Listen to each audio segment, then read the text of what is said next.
Čast mi je što sam deo tima koji po prvi put u istoriji kulturno-umetničkog društva sprovodi projekat festivala folklora u Čoki.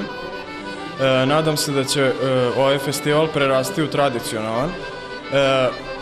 Takođe imamo plan i cilj za sledeću godinu nam je da organizujemo međunarodni festival koji će biti na mnogo višem nivou i nadamo se da će ti festivali ostaviti dobar utisak na omladinu u lokalnoj zajednici, te će biti više zainteresovanih za negovanje narodne tradicije i kulture.